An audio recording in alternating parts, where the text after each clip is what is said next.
महात्मे साहेब, मान्य थोलकर साहेब, आमचे सगळे लोकप्रिय आमदार मान्य कृष्णाभाऊ विकासभाऊ मोहनजी, आमचे सर्व माजी महापौर, मंचावर उपस्थित मित्रपक्षांचे सर्व नेते, सर्व पत्रकार बंधूंनो, दरवर्षीप्रमाणे आम्ही आमचा वचननामा दर 5 वर्षाप्रमाणे आपल्या सगळ्यांसमोर ठेवतो आहे।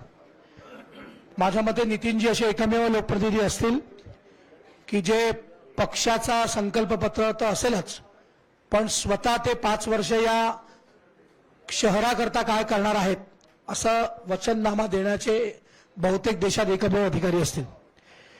अशा प्रकारची हा संकल्पनामा तयार करण्याकरता, हा वचननामा तयार करण्याकरता एक समिती होती। त्याचे संयोजक मान्य गिरीशजी व्यास होते, त्याचे सहसंयोजक मान्य जयप्रकाशजी गुप्ता, मान्य गिरधारी मंत्री होते। जवळपास 28 लोकांची समिती होती। या 28 लोकांच्या समितीने जवळपास 30-32 बैठकी घेतल्या।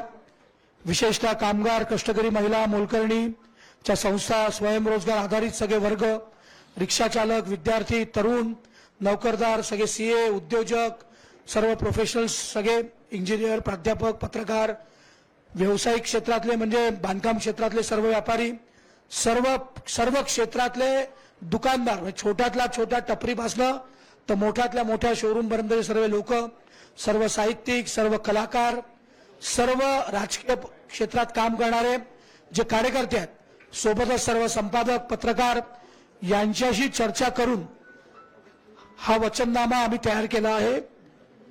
आम्ही ईमेलवर सूचना मागितल्या होत्या, शेकडो सूचना त्याच्यावर आहेत।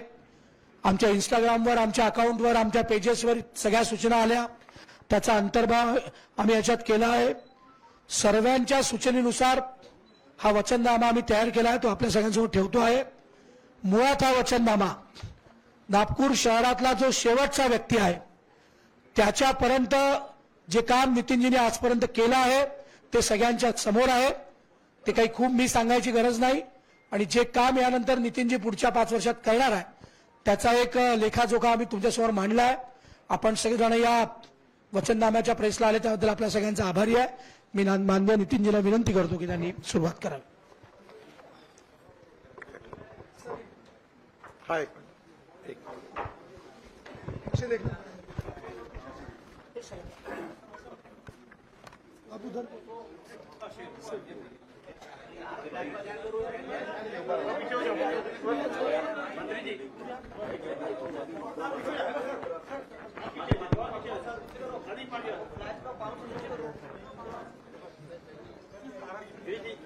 जयप्रकाश जी ऊपर आओ। अच्छा जी, ऊपर आई दिला सगळ्यांना।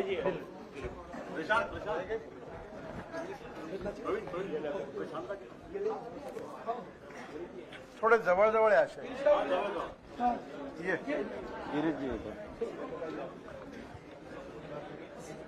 जयप्रकाश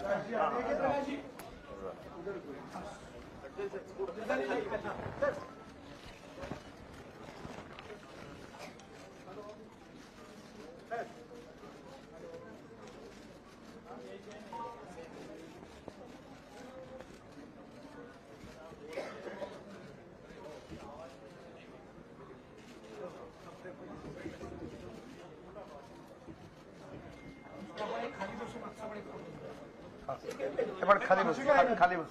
अच्छा तो लेके हाँ, ये पीछे में जो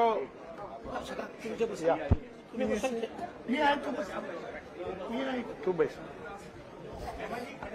एकदा उभं राहून फोटो हो शंकरजी आता आला उभ्या राहा तुमचा सगळ्या धरून फोटो काढा।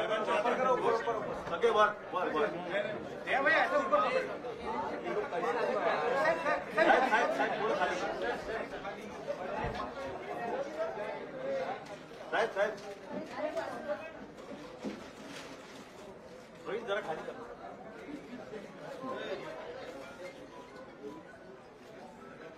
Thank you. मेरा कागज ठेवला तो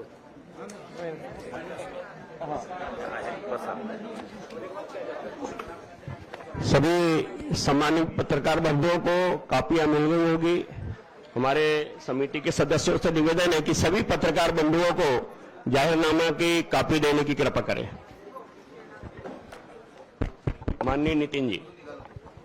आवाज आ रहा है मेरा? हाँ, ठीक। सबसे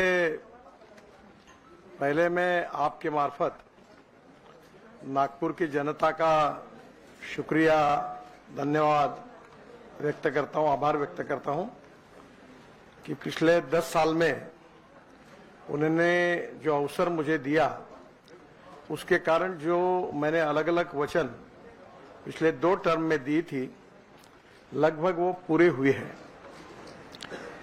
नागपुर का ये जो वचननामा है, इसके लिए गिरीश जी, जयप्रकाश जी, इन्होंने मिलकर अपनी एक टीम बनाई थी और हमने आउटसोर्स करके लोगों से भी सुझाव मांगे थे और वो सुझाव लाकर ये वचननामा फाइनल हुआ है। हमारे शहर में एक बहुत बड़ी समस्या है कि अनधिकृत लेआउट्स और कुछ स्लम्स, झोपड़पट्टी में हमारी बहुत बड़ी आबादी रहती है और वहां कुछ जगह पर अनेक समस्या है और उनको सुविधा देने में कुछ लीगल अड़चने हैं। मुझे बड़ी खुशी हुई है कि देश की पहली और महाराष्ट्र की भी पहली ऐसी एक योजना हमने तैयार की थी और वो योजना का पायलट प्रोजेक्ट पहला था बांग्लादेश। बांग्लादेश में 3,500 लोग, 3,500 घर है और करीब 25 से 30,000 लोग वहां रहते हैं। आप में से अनेक लोग नए होने के कारण शायद उनको पूरा इतिहास नहीं मालूम होगा। ये सुप्रीम कोर्ट तक, ये नाइक तालाब यानी नाइक परिवार की जमीन थी और सुप्रीम कोर्ट में वो जीते हैं नाइक, और सुप्रीम कोर्ट ने यह ऑर्डर दिया था कि ये बस्ती खाली करो। ये जो भारत और पाकिस्तान का युद्ध हुआ था, तब बांग्लादेश से जो शरणार्थी आए थे उनके लिए वो जगह दी थी और बाद में वहां लोग रहने लगे और सुप्रीम कोर्ट ने ऑर्डर दिया था कि इसको वेकेंट करो। और पुलिस कमिश्नर, म्यूनिसिपल कमिश्नर और कलेक्टर ने एफिडेविट करके सुप्रीम कोर्ट में ये कहा था कि ये कानून और व्यवस्था का सवाल है, हम इसको इम्प्लीमेंट करने में हमको अड़चन है, ऐसा एफिडेविट उन्होंने सबमिट किया था। ये जब समस्या का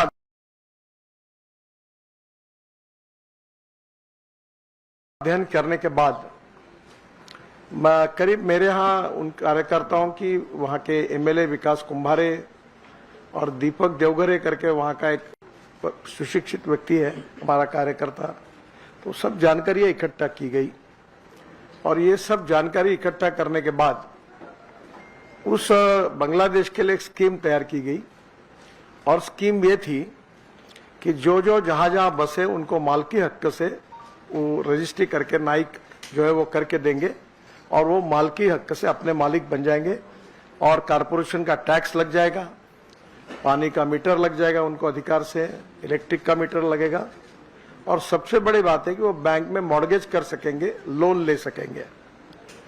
और इसमें बहुत अड़चने आई और आदरणीय देवेंद्र जी मुख्यमंत्री थे, तो इसकी रजिस्ट्री करने के लिए इनकम टैक्स ने ऐसा स्टैंड लिया कि इसमें रेडी रेकनर के हिसाब से इसका रेट पक्का करके फिर इसके रजिस्ट्री की आपको रॉयल्टी, ये रजिस्ट्री की फी भरनी पड़ेगी। फिर हमने देवेंद्र जी को रिक्वेस्ट की और महाराष्ट्र सरकार ने विशेष बात करके कैबिनेट में निर्णय किया और बहुत ही रिजनेबल प्राइस में रजिस्ट्री हुई। और इनकम टैक्स का जो प्रॉब्लम था उसके लिए सीबीडीटी के चेयरमैन, काफी 5-7 बार दिल्ली मीटिंग हुई। आखिरी में वित्त मंत्री निर्मला सीतारामन जी को मैंने आमंत्रित किया, उनको समस्या बताई और पहली बार भारत सरकार ने भी आउट ऑफ वे जाकर एक्चुअल जो रजिस्ट्री हो रही है, जो कीमत है वो रेडी रेकनर के हिसाब से 5% भी नहीं थी, तो उन्होंने वो उस कीमत को पकड़ा और रजिस्ट्री शुरू हो गई। अभी तक 550-600 रजिस्ट्री हो गई और अभी जल्दी ही पूरी हो जाएगी। ये पहला सफल प्रयोग हुआ है। अब इसी के आधार पर हमने, महाराष्ट्र सरकार ने और देवेंद्र जी ने एक योजना लाई थी, झोपड़पट्टी के पट्टे दिए। तो पट्टे देने के बाद उसके ऊपर लोन नहीं मिल सकता या वो घर बना नहीं सकते। तो हम लोग ये कोशिश करेंगे कि बांग्लादेश फार्मूला को नागपुर के सभी अनधिकृत लेआउट्स के जो जगह है वो, और दूसरी ओर जो हमारी विशेष रूप से झोपड़पट्टी ऐसी है वहां उनको मालकी हक देकर हम उनको बसाने की कोशिश करेंगे ताकि वो अपना घर अच्छा बना सके, घर के लिए बैंक से लोन ले सके और नागपुर स्वच्छ सुंदर होने में उनका सहयोग प्राप्त हो।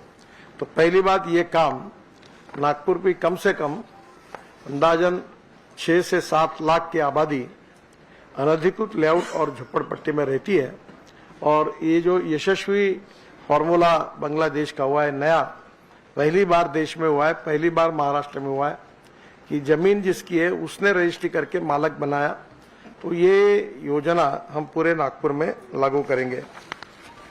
जहां तक नागपुर में सुंदर, स्वच्छ और प्रदूषण मुक्त शहर बनाना, ये हमारी कोशिश है, और इसलिए अलग अलग जगह पर ये अच्छा बनाने के लिए नागपुर में कम से कम हम लोग अभी कुछ बगीचे हैं, उन बगीचों में व्यायाम करने का साहित्य भी मुझे एक कंपनी ने CSR दिया था, तो मैंने भी उसमें से करीब 70-80 बगीचों में सीनियर सिटीजन के लिए साहित्य लगाया।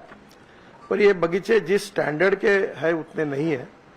तो हम ये कोशिश करेंगे कि नागपुर में कम से कम 100 अच्छे बगीचे जो सभी प्रकार से आकर्षण का केंद्र हो, लोग वहां जा सके, ऐसे कुछ बगीचों में सुधार करेंगे, कुछ नए निर्माण करेंगे और कुछ जगह प्लांटेशन करेंगे, ऐसे बगीचे बनाएंगे। एक बात बहुत नागपुर की समस्या हो रही है कि आजकल बड़े प्रमाण पर रोड पर पानीपुरी, भेलपुरी, समोसा, चाइनीज सब खाने के लिए लोग जाते हैं और ये संख्या बहुत बढ़ रही है। पोहा वाले के भी धंधे लाखों करोड़ों में होने लगे, तरी पोहा के, तो लोग वही खाते। हेल्थ और हाइजेनिक पॉइंट ऑफ व्यू अच्छा रही है। तो अभी इस समय हमारे डेवलपमेंट प्लान में ऐसी कोई प्रोविजन नहीं है कि जो हम लोग फ्रूट, वेजिटेबल मार्केट्स, उसके साथ इस प्रकार का फूड मॉल तैयार करें। तो ऐसे भी कुछ योजनाएं हमने तैयार की है। पहली बार फुटाड़ा में एक ऐसा प्लान किया है कि जहां 25 रेस्टोरेंट और 3 बड़े बड़े हॉल, जिसमें कम से कम 15,000 लोग एक समय खड़े होकर और उसी रेट में जो रोड पे खाते उसी रेट में मिले, और हॉकर्स जो है उनको भी इसकी व्यवस्था करें। तो हम नागपुर में ऑलरेडी 7-8 मार्केट पे तो लगभग काम शुरू हो गया। लंदन स्ट्रीट में ये प्रोविजन हमने की है अलग अलग मार्केट्स की। फ्रूट वेजिटेबल मार्केट का एक स्पेशल पैकेज है। महाराष्ट्र सरकार से उसको 100 करोड़ का अनुदान भी मांगा है, शायद मिलेगा। और अंडरग्राउंड पार्किंग होगी, नीट एंड क्लीन होंगे, और ये सब मार्केट लोगों को फ्रूट, वेजिटेबल्स और इसकी सबकी सुविधा होगी। मैं खुद किसानों में काम करता हूं और ऑर्गेनिक फ्रूट्स, वेजिटेबल और अनाज, फूड ग्रेन्स, इसके लिए हमारी एग्रो विजन की तरफ से किसान मार्केट, यानी किसान ही पैक करके लाएंगे, केवल हम उसको सर्टिफाई कि नहीं देखेंगे और वो बेचेंगे। तो रेडिसन के सामने जो जगह है वहाँ जो पब्लिक यूटिलिटी का प्लाट था सोसाइटी का, वो एग्रो विजन को मिला है, और वहाँ जल्दी ही चुनाव के बाद हम बहुत बड़ा ऑर्गेनिक फ्रूट, वेजिटेबल और फूड ग्रेन का मार्केट बनाएंगे, और किसान खुद अपना माल लेके आएगा और डायरेक्ट कंज्यूमर को बेचेगा। तो रेट भी कम होगा, क्वालिटी अच्छी होगी। हम क्वालिटी केवल चेक करके सर्टिफाई करेंगे। ये जो नागपुर में फ्रूट, वेजिटेबल और फूड मॉल के करीब 50 मार्केट हम बना रहे हैं। आपको पता होगा कि होलसेल मार्केट गांधीबाग इतवारी में सेंट्रलाइज होने के कारण उसकी बहुत बड़ी समस्या है। आपको चलना ही मुश्किल है। मैं अभी इस समय प्रचार यात्रा में गया था तो हमारी गाड़ियां गई तो रोड पैक था पूरा, पैदल भी कोई जा नहीं सकता था। बहुत कठिनाइयां हैं। अब मेयो हॉस्पिटल से लेकर सुनील होटल तक, लकड़गंज पुलिस स्टेशन तक 4 लेन रोड बन रहा है, और इस रोड पर महाराष्ट्र सरकार की PWD कारपोरेशन जो है, जिसके MD दीक्षित साहब है अपने मेट्रो के, उन्होंने ऑलरेडी नक्शे फाइनल होने तक लोगों से बातचीत हुई है। हम किसी को वहां से निकालेंगे नहीं, जितने लोग हैं उनको उतनी जगह देंगे, ये हमारा फॉर्मूला है। तो दही बाजार, पोहा बाजार, लोहा बाजार और जो हरिगंगा गंगाराम जी के ऑफिस से जो मार्केट था वो, उसके पीछे में कारपोरेशन की स्कूल, और ऐसी छोटी छोटी 6 मार्केट्स हम वहां बना रहे हैं और वहीं के लोगों को वही एडजस्ट करेंगे। पार्किंग अंडरग्राउंड होगा। दूसरी ओर सबसे बड़ी समस्या थी होलसेल किराना मार्केट की, और हमने 47 एकड़ लैंड, ये जो किराना मार्केट जो है उसके लिए कलमना के बाजू में दी। उसका भूमि पूजन देवेंद्र जी और मैंने किया है। उसका आर्किटेक्ट, उसका डिजाइन, सब बातें मैंने खुद देखी और उसके कार्य का शुभारंभ हो गया। अब इतवारी का पूरा होलसेल किराना और ऑयल मार्केट, ये पूरा नागपुर के कलमना जाने के कारण इतवारी गांधीबाग का कंजेशन कम होगा। एक और एक प्रपोजल है कि जो पुलिस स्टेशन है गांधीबाग का, ये पुलिस क्वार्टर्स है, उसमें हम लोग एक बहुत बड़ा कॉम्प्लेक्स बना रहे हैं और उसके साथ साथ वहां पार्किंग की सुविधा कर रहे हैं। करीब 300-350 कार, 500-700 स्कूटर्स, और उसके साथ पुलिस के क्वार्टर भी पूरे रहेंगे। और हम कल्याणेश्वर मंदिर का एक 91 करोड़ का प्लान बनाया, वहाँ 8 क्वार्टर है, तो पुलिस को अच्छे क्वार्टर बना के देंगे। पुलिस के जो बच्चे हैं उनके लिए हेल्थ का लिए एक बड़ा जिम बना के देंगे और एक स्विमिंग टैंक वहाँ होगा, जिसका फायदा वहाँ के गरीब, क्योंकि वो बड़ा कंजेस्टेड एरिया है, और सब पार्किंग होगा। और कुछ कमर्शियल करके उससे रेस्टोरेंट तैयार करके उस पैसे से ये बनाने का प्लान है। ये जो हमारे ट्रक्स है जो शहर के अंदर आते हैं, इसकी बहुत बड़ी समस्या है। और आपको ये भी पता होगा कि ये जो वर्धमान नगर में एक फूड कॉर्पोरेशन के गोडाउन्स है, फिर ये अजनी में है, तो अभी काफी विचार करके हमने, माननीय देवेंद्र जी ने अपने अर्थ मंत्री थे तो बजट में 1200 करोड़ रुपए नागपुर में लॉजिस्टिक पार्क के लिए दिए, और फिर कलेक्टर साहब को जिम्मेदारी दी थी। और एग्जैक्टली जहां हमने ड्राईपोर्ट बनाया सिंधी में, जहां से डायरेक्ट एक्सपोर्ट इंपोर्ट शुरू होगा, वहां हम लोग कुछ clusters, industrial clusters, export import से रिलेटेड, जैसे लक्कड़गंज में लकड़ी आती है, मैक्सिमम बाहर से आती है और यहाँ काट के फिर बाहर जाती है, तो वही इस प्रकार की इंडस्ट्री का क्लस्टर। और सबसे बड़ी बात, ये 1200 करोड़ का उपयोग करके देश का सबसे बड़ा लॉजिस्टिक पार्क वहां हम बना रहे। और बुट्टीबोरी से टर्न होने के बाद नागपुर जिला और वर्धा जिला के बीच में टुवर्ड्स सिंधी जो जगह है, जो रिलायंस की रेलवे लाइन जाती है उसके आगे, उस पूरी जगह का उपयोग हमें लॉजिस्टिक पार्क के लिए कर रहे हैं, जो डायरेक्ट हमारे रिंग रोड से भी जुड़ेगी और जिसके कारण शहर के अंदर का ट्रक ट्रैफिक एकदम कम हो जाएगा। शहर अच्छा होने के लिए उपयोग होगा। अभी जो अजनी का मल्टी मॉडल हब था, उसमें 1200 करोड़ रुपए NHAI ने मंजूर किए थे और उस प्रोजेक्ट को भी डिजाइन किया गया। बीच में कुछ लोग कोर्ट में गए और उसके कारण अटका था। मैंने भी एक दिन तय किया कि अब इसको छोड़ दो, नहीं करना। तो अभी उसमें ऐसा हुआ कि रेलवे ने अपना अजनी और मेन स्टेशन 5 स्टार स्टेशन बनाने का काम हमने शुरू कर दिया है। और अभी हम रेलवे की जगह के बजाय हम नहीं लेंगे वो जिसके ऊपर ऑब्जेक्शन हुआ था। एक्चुअली वो होता तो रेलवे के क्वार्टर्स, बगीचे अच्छे बनते हैं, पर वो अब देखकर उसको हमने ड्रॉप किया। पर महाराष्ट्र सरकार की 3 जमीनें हैं। एक है इरिगेशन की कॉलोनी, दूसरी है हेल्थ डिपार्टमेंट की कॉलोनी नेशनल कॉलेज के बाजू में, और तीसरा है जेल। तो जेल को शिफ्ट करने के लिए जगह निश्चित हो गई है और हम जेल उसी पैसे में बनाएंगे। और ये जेल जो है ये अत्याधुनिक जेल होगा, सब वेल इक्विप का होगा, उसकी जगह निश्चित हुई है। और जेल की जगह फूड कॉर्पोरेशन ऑफ इंडिया की गोडाउन की जगह और इरिगेशन की कॉलोनी और हेल्थ की नेशनल कॉलेज में पूरा बनकर, आप कभी इटली में गए होंगे तो शहर के मध्यवर्ती जगह पर एक ऐसे चौक होता है बड़ा, उसके आजू बाजू में दुकानें होती है, एक बड़ा स्तंभ होता है और पूरे लोग वहां वाहन नहीं आते हैं, पैदल घूमते रहते हैं। और उस प्रकार का एक यूरोपियन हर देश में, हर शहर में ऐसा होता है। तो उसका डिजाइन अब शुरू है और वो होने के बाद इसके लिए मुख्यमंत्री और उप मुख्यमंत्री इनको प्रेजेंटेशन दिया गया है। जल्दी उसके काम की भी हम शुरुआत करेंगे। जो ट्रक्स है उसके कारण एक टर्मिनल NIT ने बनाया था, पर ट्रक वालों के मेंटेनेंस और दुरुस्ती के जो काम होते हैं वो भी लोगों को न्यूसेंस हो रहा है। तो नागपुर की चारों दिशा में जो रिंग रोड है उसके बाजू में बहुत बड़े बड़े गोडाउन्स और ट्रक टर्मिनल्स और ट्रक ट्रांसपोर्ट नगर, जहाँ बैंक्स होंगी, जहाँ रहने की सुविधा होगी, रेस्टोरेंट्स होंगे, ढाबे होंगे और उसके साथ बड़े बड़े गोडाउन्स होंगे, ताकि ये जो ट्रक रिपेयर के और गोडाउन्स के नागपुर शहर के बाहर जाने से ये भी होगा और ये इसका बहुत बड़ा फायदा होगा।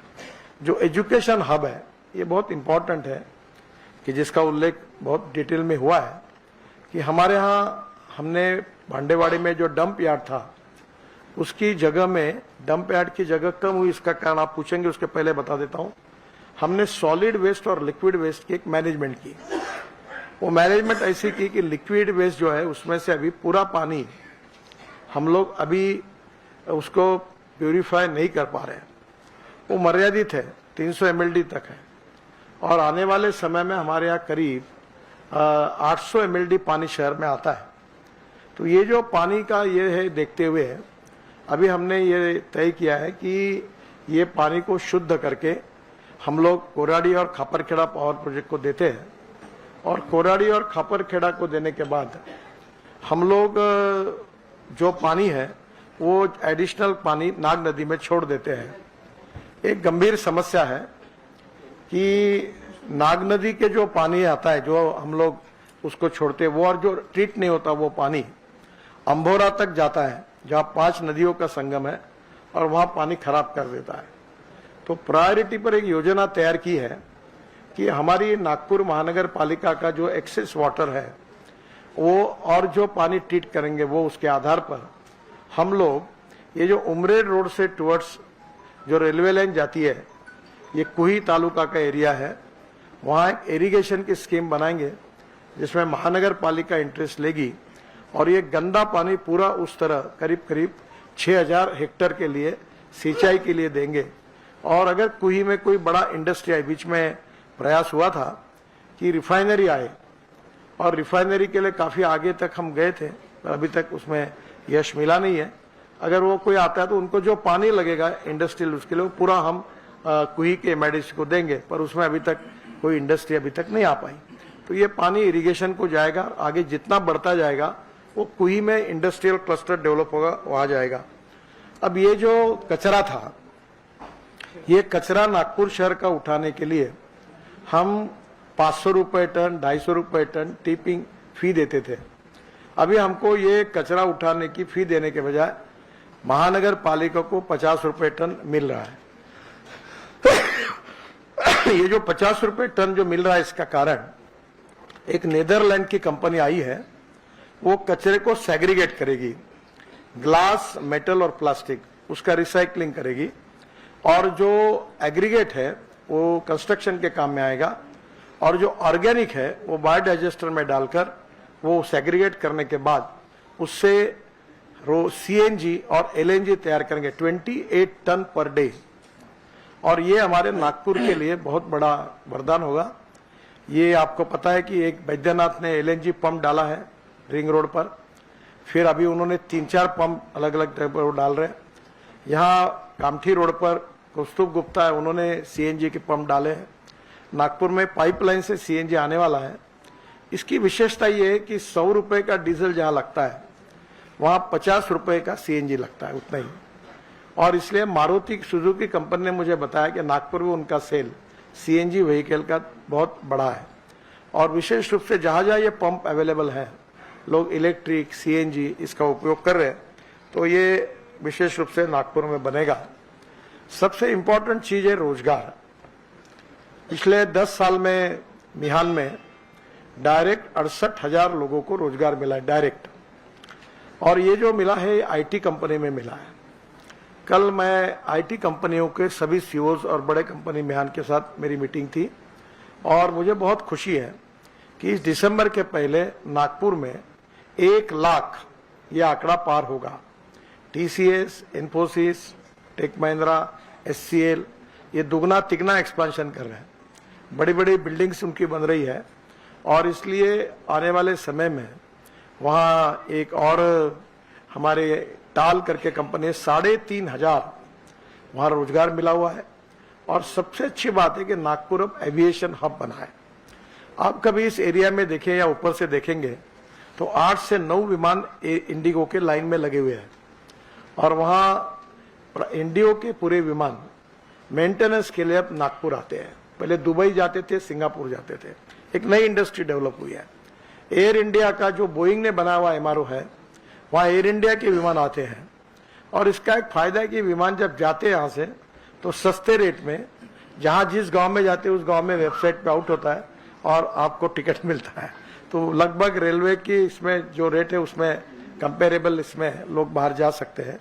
तो बड़े प्रमाण पर अब एयर कार्गो हब, ये जो कंसेप्ट था, अभी air maintenance, airline, airport, air यानी हवाई जहाज मेंटेनेंस, इस प्रकार का एक नया ये हुआ है।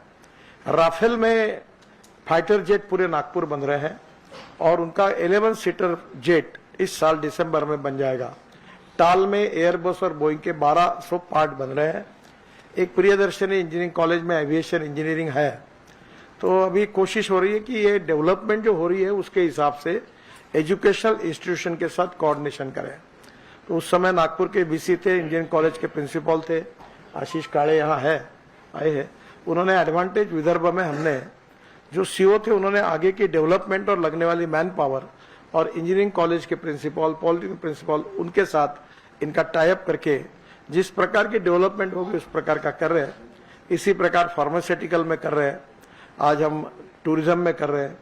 टूरिज्म में बहुत बड़ा पोटेंशियल है और नागपुर में वर्ल्ड टूरिस्ट आते टाइगर के लिए, इससे टाइगर कैपिटल। तो निश्चित रूप से उसके लिए अम्बोरा का हमने बहुत अच्छा प्लान बनाया। अम्बोरा में केबल स्टेट बीच बनाया, रेस्टोरेंट बनाया, 2 कैप्सूलेट लग गई, 400 लोगों का लाइट एंड साउंड शो है, वाटर स्पोर्ट्स है, एडवेंचर स्पोर्ट्स है। अभी हावरक्राफ्ट हमने खरीदी की है 2 और वो अभी चालू होंगे, इलेक्शन के बाद आएंगे। इंपोर्ट कर रहे हैं ताकि वहां से पानी के ऊपर 1 फीट ऊपर से हावरक्राफ्ट भंडारा में जाएगा, बैक वाटर जाता, भंडारा टू अम्बोरा, ऐसे लोग आते रहेंगे। तो बहुत सुंदर हम लोग अम्बोरा को बना रहे हैं और अभी देवेंद्र जी ने 200 करोड़ रुपए उसके लिए दिए और मैंने हमारे डिपार्टमेंट से CRF में भी मैंने भी पैसे दिए और काफी कुछ काम वहां शुरू है। वहां वो जो फुटाड़ा में जो फाउंटेन बना था उन्हीं का वहां हमने वहां उपयोग किया है। तो एक प्रकार से टूरिस्ट हब करके मेजोरिटी जो एम्प्लॉयमेंट है, रोजगार, ये सब टूरिज्म से 49% खर्चा उसके ऊपर होता है। तो नागपुर ये टाइगर कैपिटल है। तो अभी जब एडवांटेज विदर्भ हुआ उसमें अब इस प्रक्रिया की शुरुआत हुई कि पूरे विदर्भ में क्या क्या करना चाहिए। तो जो टेक महिंद्रा के चेयरमैन थे KP गुरनानी, अभी वो महिंद्रा रिसोर्ट के बने, उनको मैंने हमारे लोगों के साथ अम्बोरा भेजा, उमरेड भेजा और वो महिंद्रा का रिसोर्ट अब यहाँ डाल रहे हैं। वैसे बाकी भी बड़े बड़े resort, restaurants, hotels, food zone तैयार करेंगे। मेरा अंदाज है कि अम्बोरा प्रोजेक्ट से कम ग्रामीण और नागपुर के क्षेत्र के 10,000 युवाओं को अलग अलग प्रकार से रोजगार मिलेगा। और मिहान में अगले 5 साल में हम लोग ये कोशिश करेंगे कि नागपुर शहर और जिले में कम से कम 1 लाख रोजगार मिहान में और बढ़े। और इसके साथ विदर्भ में, क्योंकि अक्सर मुझे लोग जब ये सब बात नागपुर की आप अच्छी तरह बताते हो तो विदर्भ के सब लोगों के नाराजगी के फोन आते हैं और मुझे पूछते हैं कि आप नागपुर की है क्या, हमारा कोई संबंध नहीं क्या। तो अभी इस बार हमने खासदार उद्योग महोत्सव के बजाय उसका नाम एडवांटेज विदर्भ कर दिया, क्योंकि विदर्भ का विकास होना ही उतना ही हमको प्रिय है। तो वहां भी हमने इस बार ये कोशिश की है कि विदर्भ में 5 लाख और नागपुर शहर में 1 लाख और नागपुर जिले में 1 लाख, ऐसा मिलाकर हम ये टारगेट 5 साल में पूरा करेंगे। और इसके लिए बहुत अच्छा प्लानिंग, कोल से क्या करना, टूरिज्म में क्या करना, मैग्नीज में क्या करना, ये सब बातों का एक डिटेल, ये अभी इसमें तो देना संभव नहीं हुआ, पर ये सब उसमें एडवांटेज विदर्भ ये इसके लिए कैटेलिस्ट करके काम कर रहा है। एक नागपुर की वाटर सिस्टम है, उसमें अभी 89 हमने टैंक्स बनाए और सिस्टम को सुधारा। बहुत जगह नागपुर इस समय खोदा जा रहा है क्योंकि हम पाइपलाइन डाल रहे हैं। तो नेचुरली नागपुर में पाइपलाइन डालकर हम लोग बड़े प्रमाण पर जो अनधिकृत लेआउट से जहां टैंकर से पानी पुरोठा करना पड़ता है, काफी टैंकर बंद हो गए। और अभी हमने हमारे यहाँ जो कंपनी का उनका एक पूरा स्क्रीन पर एक पूरा ये तैयार है कि कहाँ कितना पानी जा रहा, कहाँ कम है। तो जल्दी ही हम ये कोशिश करेंगे। अभी नागपुर में 60 से 70% लोगों को करीब 20-24 घंटे तक पानी है, पर अभी बाकी जगह नहीं है। तो 6 महीने में ये प्रोजेक्ट पूरा करे, पाइपलाइन पूरी करे, और 79 पानी की टंकियां हमने बनाई है और 10 टंकियों का काम चल रहा है, और करीब 60 टंकियां ऐसी है जिसमें 2 टंकियों को जगह नहीं मिली है और 5 टंकियों के टेंडर निकालने के हैं। तो ये 100 के आंकड़ा जाएगा और इससे पूरे नागपुर में पानी की व्यवस्था हो जाएगी। पानी में हमारे यहाँ सबसे अच्छी बात हुई कि कनान का हमारे जो पानी है उसका एक्सपांशन, हमने बंधारा बनाया, तो वहां से हमको 150 MLD पानी मिलता है। जो पानी सबसे इम्पोर्टेंट काम हुआ कि तोतलाडोह में पावर जनरेट होती है और वो पानी आता है पेंच में, और पेंच का पानी आता है पाइपलाइन से, नागपुर महानगर पालिका लेती है। तो वो पानी में फ्लो मीटर ही नहीं था, इरिगेशन वैसे ही पैसे लेती थी। अब फ्लो मीटर हमने लगाया और पेंच से लेकर गोरेवाड़ा तक हमने 1300 करोड़ खर्चा करके पाइपलाइन डाली, तो पानी जो वेस्ट होता था वो भी होना बंद हो गया। और सबसे इंपॉर्टेंट चीज है कि जो गंदा पानी है वो कोराड़ी खापरखेड़ा को देने के कारण 300 MLD उनका रिजर्वेशन कम हुआ, और जिसके कारण अब आने वाले 2070 तक नागपुर में पानी की कोई दिक्कत नहीं है। और सबसे अच्छी बात है कि ये जो 300 MLD पानी हमने दिया उसके कारण पेंच में से अब मौदा और रामटेक ये तालुका में जो किसान चिल्लाते थे, जिसके ऊपर जायसवाल जी बार बार कहते थे ये उनकी समस्या, वो समस्या सॉल्व हो गई। अब टेल एंड तक इरिगेशन का पानी भी वहां जा रहा है। एक इम्पॉर्टेंट चीज नागपुर में यह है कि जो एयरपोर्ट है, हमने संकल्प किया था पर दोनों जाहिरनामे में उसका उल्लेख था। पिछले 3 साल से सुप्रीम कोर्ट ने उसके ऊपर स्टे दिया हुआ है। अब वो उसके डिटेल मेरे पास है, तो हम उम्मीद कर रहे हैं कि जल्दी वो क्लियर करे, एक तो रिजेक्ट करे या अप्रूव करे, ताकि हम आगे जा पाए। और वो एयरपोर्ट होने के बाद हम लोगों के लिए वहाँ मॉल्स बन रहे, काफी बड़ा प्लान है इंटरनेशनल एयरपोर्ट का।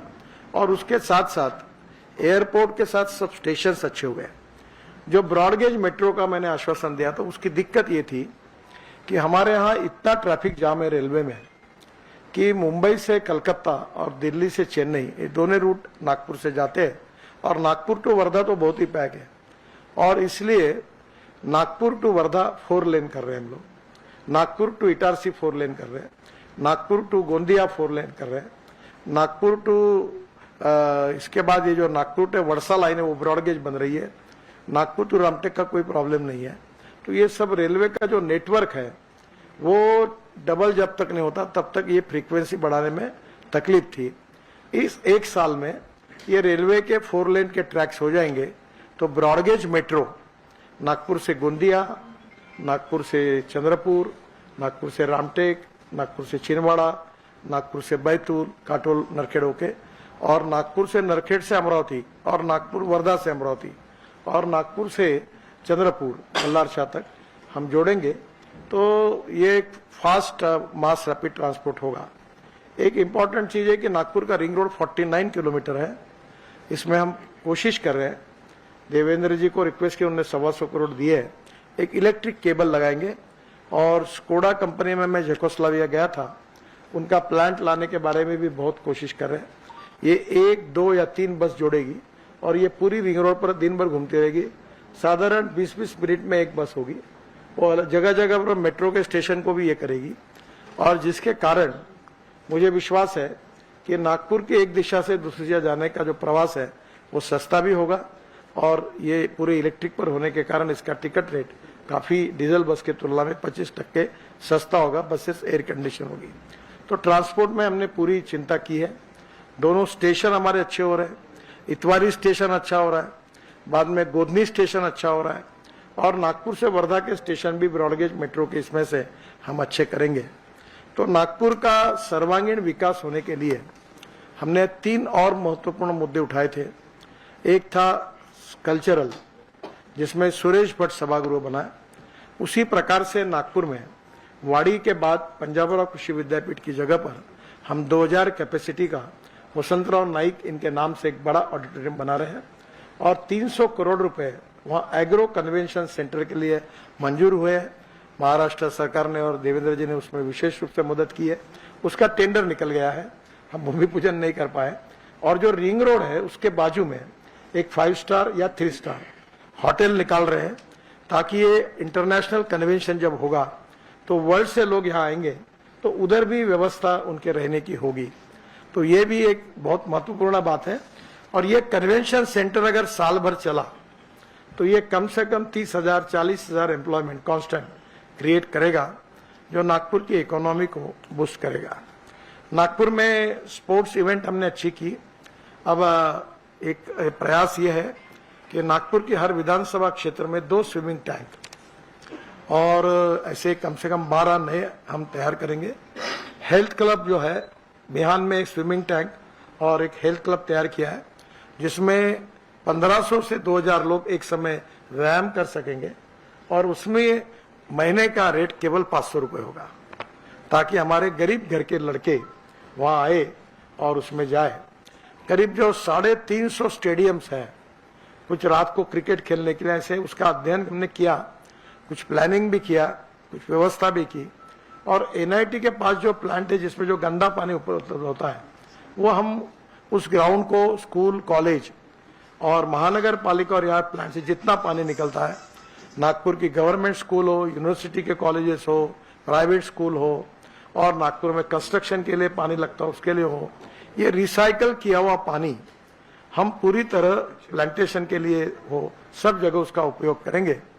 मैंने खुद इनिशिएटिव लेकर नागपुर के रिंग रोड पर ग्रीन प्लांटेशन मेरे एक मित्र और मैंने किया है, बहुत सुंदर अभी हुआ है। उसी प्रकार से सब रोड पर प्लांट लगा रहे हैं। थोड़ा मैं नागपुर की जनता को अपील करता हूं कि इस प्लांट में पानी देना, इसकी रक्षा करना, उनका भी हमको सहयोग मिलेगा।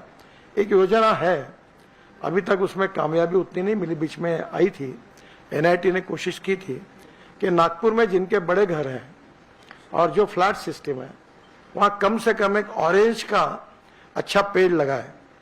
और हम कोशिश करेंगे कि जो अच्छे क्वालिटी के ऑरेंजेस है, उस नर्सरी से हमने कांटेक्ट किया है। वो कलम तो बहुत महंगी है, पर कोशिश करें कि 50 से 60 रुपए तक हम एक एक कलम लोगों को देंगे। और ऑरेंज सिटी के हिसाब से हर अच्छे घर में एक ऑरेंज का प्लांट लगेगा। ये शहर में हम लोग कम से कम 25 लाख प्लांट लगाने का हमने प्लान किया है, इंक्लूडिंग मिहान। कल मिहान के सभी सीईओज को मैंने कहा कि मिहान में कम से कम 2 लाख प्लांट लगने चाहिए 3 मीटर के ऊपर के।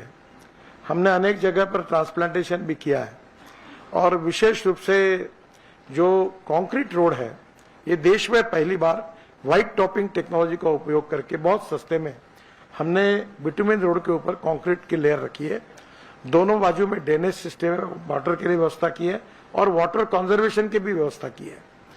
और ये बहुत लोग चर्चा करते हैं कि कंक्रीट रोड क्यों बनाते हैं, इससे तो तापमान बढ़ता है।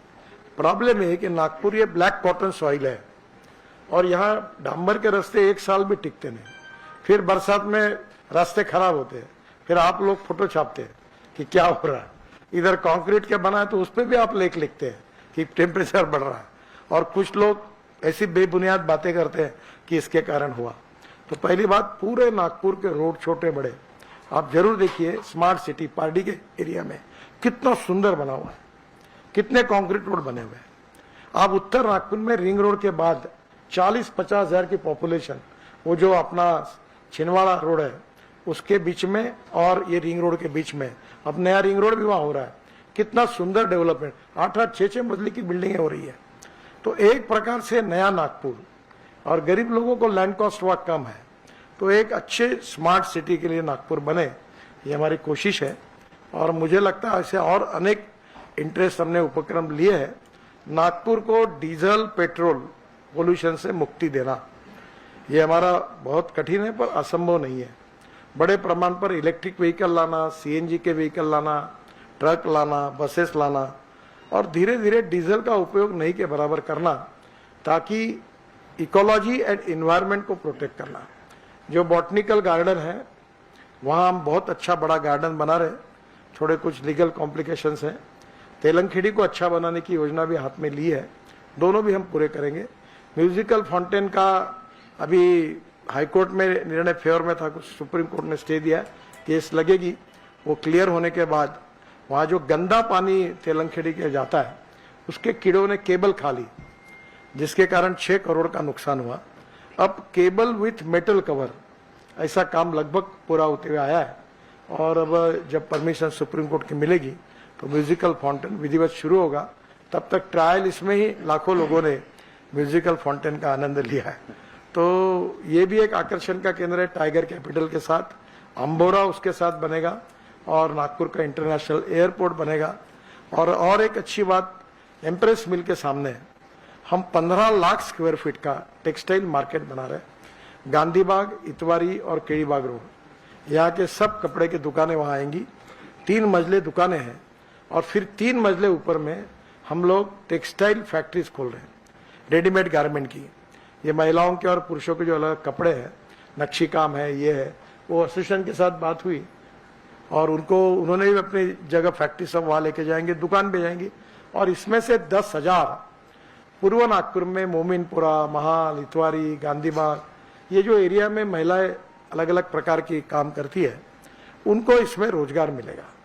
और इसलिए सांस्कृतिक महोत्सव में आपके सहयोग से आपने देखा होगा कि हमने मेहंदी लगाने का कार्यक्रम किया था।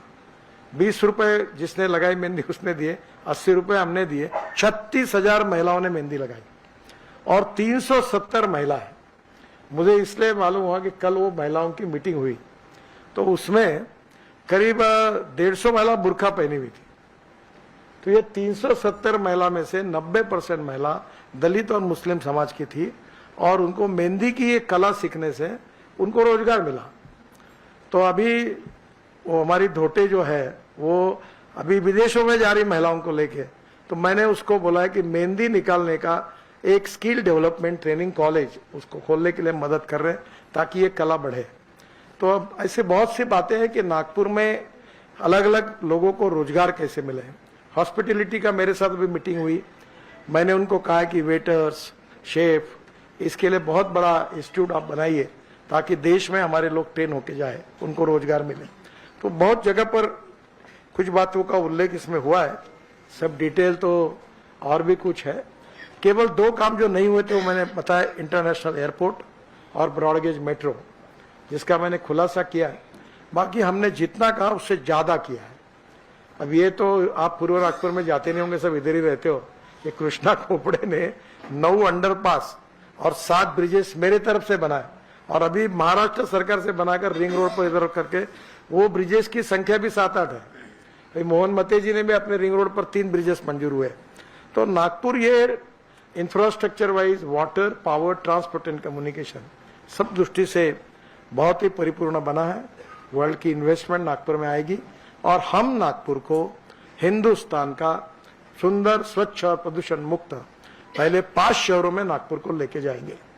और मुझे विश्वास है कि आप सबके सहयोग से ये पूरा होगा, और इसलिए ये वचननामा है। पर एक बात का अनुभव मुझे आया, वो आखिरी मुद्दा कहकर मैं अपनी बात समाप्त करता हूं कि हेल्थ सेक्टर में हार्ट दिव्यांगों के लिए हमने पार्क बनाया देश का अच्छा।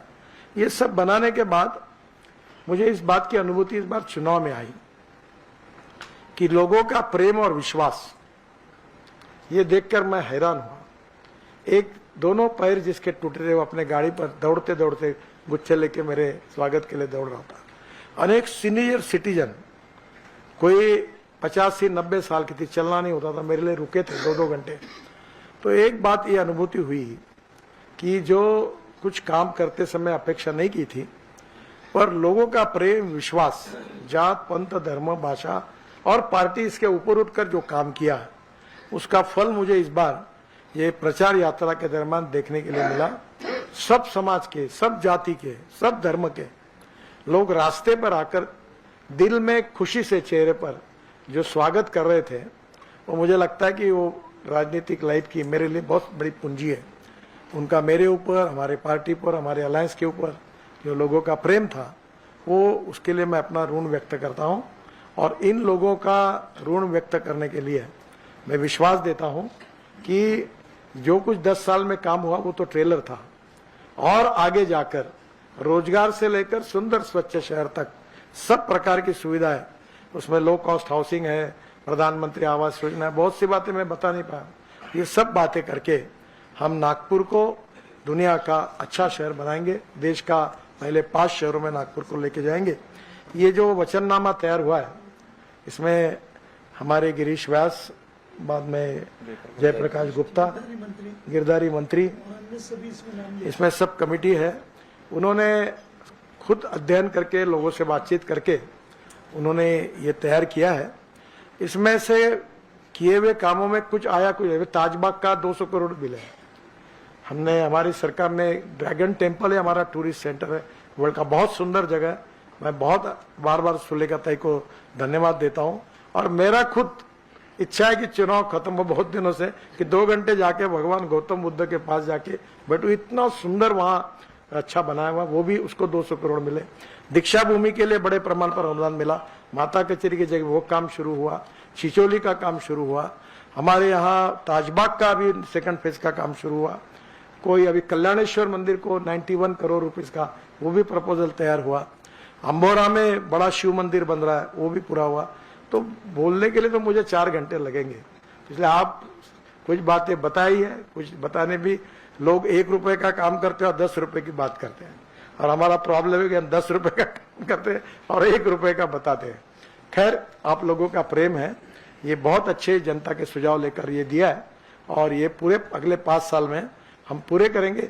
और जैसे आज 10 साल का मैंने आपको रिपोर्ट कार्ड दिया, वैसे इसका रिपोर्ट कार्ड अगले 5 साल के बाद आपके सामने जरूर रखेंगे। बहुत बहुत धन्यवाद। नमस्कार।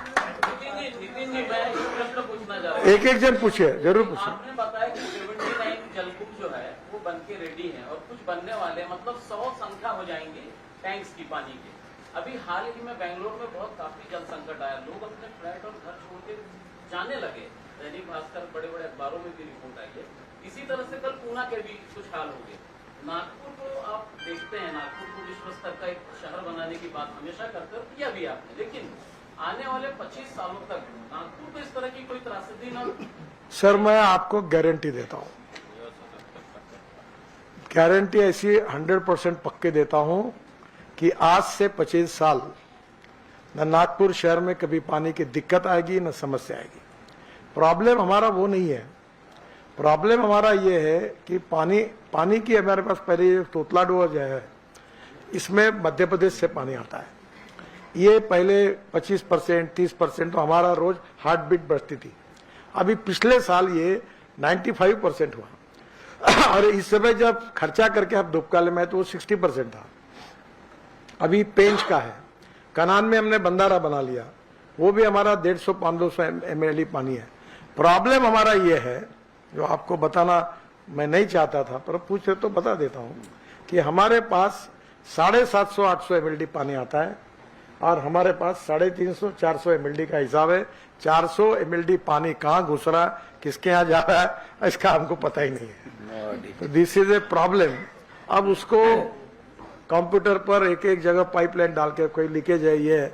तो मैं आपको बताता हूँ, पानी की कमी नहीं है, पानी के डिस्ट्रीब्यूशन और नियोजन की कमी थी, उसमें काफी सुधार कर रहे हैं। और बहुत अच्छा प्लानिंग, इतना सुंदर है कि जैसा हम कंक्रीट रोड बनाते वैसे वो खोदने के लिए आता है और पाइपलाइन आता है। अब ये दुर्भाग्य है कि कोई एजेंसी में तालमेल ही नहीं होता। मुझे बड़ा डर होता है कि ये प्रॉब्लम है। तो आप चिंता मत करिए, पानी की कोई समस्या नहीं।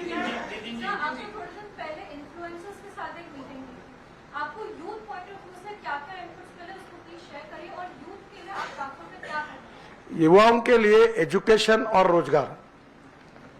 अब इसके बाद नागपुर के किसी भी लड़के को उच्च शिक्षा के लिए मुंबई और पुणे जाने की जरूरत नहीं पड़ेगी। जो यूनिवर्सिटी सिम्बोसिस 10,000 बच्चे पढ़ रहे हैं, अब नर्सिंग मुंजी KG to PG यहाँ आ रहा है, और ट्रिपल IIT है। IIM नागपुर का हिंदुस्तान का अच्छा है, लॉ स्कूल है, अब ये 5 मेडिकल कॉलेजेस हैं। तो नागपुर में एजुकेशन के लिए युवाओं को अब सबसे अच्छी फैसिलिटी मिली है। दूसरी बात, माध्यमिक शिक्षण और बाल बच्चों के लिए शिक्षा, इसमें भी बहुत क्वालिटी एजुकेशन का हमने प्लानिंग किया है। कारपोरेशन की कुछ स्कूलें जो चला नहीं पाए, अभी उसमें भी दयाशंकर तिवारी जी थे, उन्होंने बहुत अच्छे प्रयोग करके अच्छी स्कूलें चल रही है। पर अगर जहां हम नहीं कर पाएंगे तो वहां हम लोग कोई जो स्कूल का 100% रिजल्ट है और जो पहले रेपुटेड है उसका ट्रैक रिकॉर्ड अच्छा है, उनके साथ ज्वाइंट वेंचर करने की भी कोशिश करेंगे। तो एक तो शिक्षा है, दूसरा रोजगार है, और रोजगार के बारे में डिटेल आपको बताया। तीसरी बात, पूना, मुंबई, बेंगलोर, हैदराबाद जो लोग गए थे वो धीरे धीरे अब नागपुर आना शुरू हुआ है, और नागपुर में जो नए लोग हुए उनको रोजगार के लिए बाहर जाने की जरूरत नहीं है।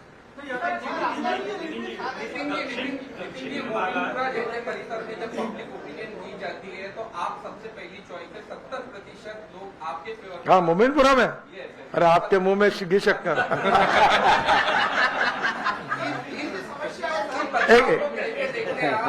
आपके बारे में कितना फेवर है? देखो, आप मुझे अच्छी तरह से जानते हो, मेरी अच्छाई को भी जानते हो और कमियों को भी जानते हो। जिंदगी में, राजनीति में जो होगा सो होगा। ये जात पात, सांप्रदायिक और जातीय राजनीति में नहीं करूंगा, और इसलिए मैंने कोविड में जो काम किया, मैं आरोग्य सुविधाओं का, कैंसर, हार्ट पेशेंट का काम करता हूं, किडनी ट्रांसप्लांटेशन, अभी सिकल सेल और थैलीसेमिया, ये शेड्यूल कास्ट समाज की सबसे बड़ी चैलेंजिंग समस्या है। दुर्भाग्य से समाज को इसके धोखे के बारे में पता नहीं है। मैं एम्स में, मेडिकल और मेयो में केवल सिकल सेल और थैलीसेमिया शेड्यूल कास्ट के लिए special ward, special research centre कर रहा हूं। मैंने अभी 50 लड़के शेड्यूल कास्ट समाज में से जिनकी जान जाने की स्थिति थी, उनसे 5 करोड़ का CSR कोल इंडिया से लाया। डॉक्टर रुगवानी और टीना अंबानी और मैं, रिलायंस में बड़ा कार्यक्रम हुआ, और उनको 10 लाख रुपए पर ऑपरेशन के साथ बोन मैरो का 50 लड़कों का ऑपरेशन किया। तो नेचुरली ये जो कुछ मैं करता गया, तो पॉलिटिक्स ने था, मेरे पास तो विदर्भ से भी लोग आते हैं, पर लोगों में जो कुछ काम हुआ उसके प्रति जो प्रेम मिला है। मुझे ईद के दिन मैं मुबारक देने के लिए मोमिनपुरा गया था, रात को 12 बजे गया, और 10-5 मिनट में वहां 3-4 हजार लोग इकट्ठा हो गए और नारे देने लगे मेरे का। अब आचार संहिता है, मैं बोला इनके नारे छूटेंगे, मेरे ऊपर केस रजिस्टर होगी। मैंने 5-7 लोगों को दौड़ते हुए गाड़ी में बैठा और निकल गया। तो ये लोगों का प्रेम है, अगर यही हमारी पूंजी है तो अच्छी बात है कि जात, पंथ, धर्म, भाषा और पार्टी, मैं नाम नहीं लेता, कई कांग्रेस वालों के सब काम मेरे पास आते जो आज मेरे विरोध में घूम रहे हैं। एक विरोध में घूम रहे थे, वो जेल में जाने की स्थिति में थे और उनकी अरेस्ट मैंने बचाई थी। अब मेरे खिलाफ चुनाव में लीडिंग प्रचार में जा रहे हैं, पर मुझे आक्षेप नहीं है।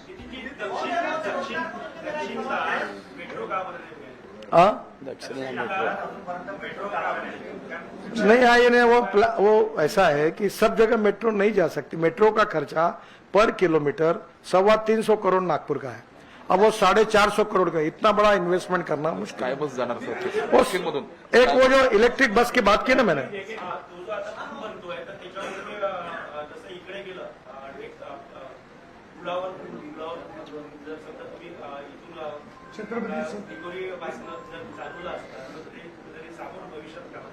ओव्हरब्रिजमुळे ती बस जाऊ शकणार आहे असं त्याला म्हणायचं। अभी नहीं हो सकता। अरे भाई, वो पुल 1200 करोड़ का हुआ, ये नागपुर महानगर पालिका मुझे 12 रुपए नहीं देती। ये सब पैसा मैं, अब कैसा, अभी ज्यादा इसकी चर्चा होगी तो देश में मैं अड़चन में आऊंगा। ये इतना नहीं हो पाता। आपकी भी एक पार्टी बन गई क्या? एक हाथ ऊपर करो मेरा। हाँ, यस यस, आप खड़े हो जाइए, पूछिए, बाकी चुप बैठ जाए। आता आपलं जे विदर्भ मित्र मंडळ आहे आणि पुण्यातले जे विदर्भ आहे त्यांचं एक मित्र मंडळ आहे, ते 50,000 आपल्या इथून जे नोकरी आणि रोजगारानिमित्त पुण्यात गेले, अशा 50,000 युवांना परत आणत आहे 2 दिवसाकरता आणि मोफत व्यवस्था केली आहे त्यांनी। याचा अर्थ इथून 50,000 आपल्या मुलं तिकडे शिक्षण रोजगारासाठी गेले नाही। खरी गोष्ट आहे, यानंतर नाही झालं असं। तेच तर सांगितलं, सिम्बॉसिस आलं इथे, मेजॉरिटी लोक कुठे, मी तुम्हाला सांगतो, MBA आणि याच्याकरता जास्त जायचे, सिम्बॉसिसला जायचे। मी स्वतः सिम्बॉसिस मध्ये माझा ऍडमिशनचा कोटा आहे सगळ्या देशात। मीच नागपूरच्या मुलांना लाईनीने सिम्बॉसिस मध्ये ऍडमिशन करून दिल्या। आता ते सगळे आता नागपूरला करायला आपण करतो, इथे करतात, त्यामुळे आता जाणार नाही। एक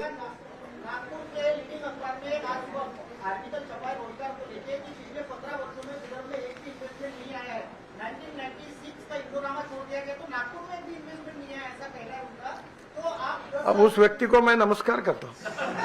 अभी 450 करोड़ यहाँ ये जो अपना मदर डेयरी का प्रोजेक्ट का काम शुरू हुआ है, 40 लाख लीटर दूध पर डे करेंगे, कम से कम 10 लाख किसानों का दूध लेंगे और यहां से पूरा वर्ल्ड में एक्सपोर्ट करेंगे, जिसका विदर्भ के इकोनॉमी को फायदा होगा। अब ऐसे बहुत से यूनिट आए हैं, खुले हैं।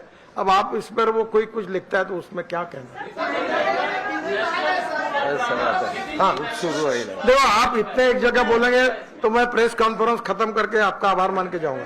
आप एक एक जन हाथ ऊपर करिए, मैं बताऊंगा। हाँ बोलो, आपने पूछा है प्रश्न, आप पूछिए। एक मिनट। सर, पहाड़ी एरिया का पुलिया जो है अभी तक बना नहीं, 10 साल हो गया, वहाँ के बहुत सारे नागरिक जो है नाराज, उसके बारे में आप क्या कहेंगे? 70-80% पुल का रिलीफ मिल गया, आधा पुल इनॉग्रेट हो गया है, बाकी का पुल मैक्सिमम जून तक पूरा हो जाएगा, ओपन हो जाएगा।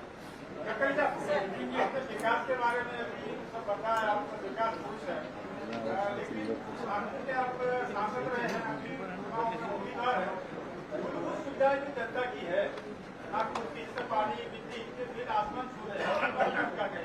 देखिए, नागपुर में नाग नदी पर 2400 करोड़ रुपए का प्रोजेक्ट मंजूर हुआ है। इस प्रोजेक्ट में 3 विधानसभा क्षेत्र, पूर्व नागपुर, मध्य नागपुर और पश्चिम नागपुर, इस क्षेत्र के पूरी ड्रेनेज सिस्टम नहीं बन रही है। और महानगर पालिका को यह सही बात है कि अपनी ड्रेनेज सिस्टम उतनी अच्छी नहीं है, और महानगर पालिका अपने पैसे से बाकी 3 विधानसभा क्षेत्रों में कर रही, और 6 जगह पर बहुत अच्छी सिस्टम हम लोग करेंगे, जिससे ये पूरा अच्छा होगा। नाग नदी के नीचे में पाइपलाइन डालकर ये ड्रेनेज का पानी पूरा भांडेवाड़ी जाएगा, और ये काम अब लगभग 2-3 महीने में शुरू हो जाएगा। ये ड्रेनेज का भी प्लानिंग किया है, ड्रिंकिंग वाटर का भी किया है, और बरसात में जो पानी जगह जगह पे आता है उसमें भी हम लोग अध्ययन करके उसको भी सॉल्व करेंगे। बस हाँ, एक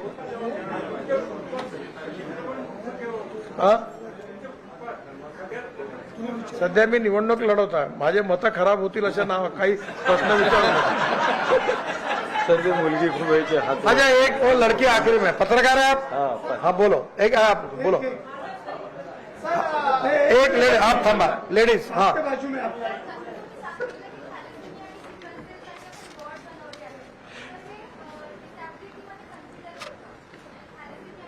नाही, मी बर्ड हे होत नाही कन्सिडर, ते जे त्याची डेफिनेशन वेगळी आहे आणि त्याच्यात सिकल सेल आणि थॅलिसेमिया कव्हर होत नाही। पण एक तुम्हाला एक अजून चांगली गोष्ट सांगतो, वर्धा रोडवरून तुम्ही गेल्यानंतर जिथे रिंग रोड क्रॉस होतो तिथे एक बर्ड पार्क बनवला आपण देशात, बर्ड पार्क। तिथे आंब्याची झाडं आहेत, चिक्कूची झाडं आहेत, सगळ्या फळांची झाडं आहेत, तिथे एक कॉफी शॉप आहे, त्याचा आता पार्किंगवरची कंपाऊंड वॉल झालेली आहे, आणि तिथली फळं फक्त माणसाला तोडता येणार नाही, ती फक्त पक्षीच खाऊ शकतील असा बर्ड पार्क तयार झाला आहे। निवडणूक झाली, निकाल लागल्यानंतर त्याचं उद्घाटन होईल, आणि हा भारतात पहिल्यांदा झाला। दिव्यांग पार्क, याच्यात touch therapy, smell therapy, water therapy, international स्टँडर्डचे इक्विपमेंट आहेत, तुम्ही एकदा बघायला जा। आपण या वेगवेगळ्या प्रकारचे इनिशिएटिव्ह घेतले। हा last last last last last हाय,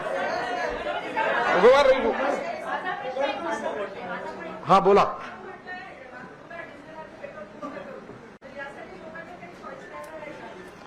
आता मी रोज याच्यावर ओरडतो, तुम्हाला माहिती नाही का?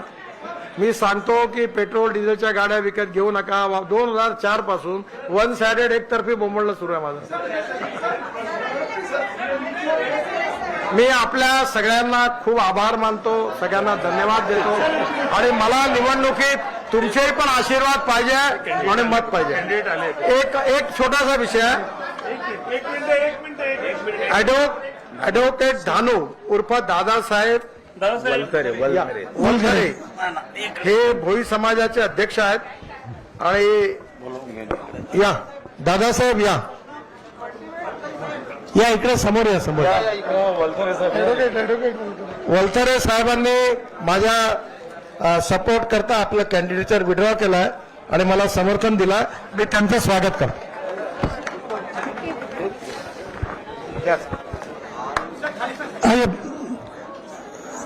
दिल्लीचे माजी आमदार प्रवीणजी आपलं स्वागत करते।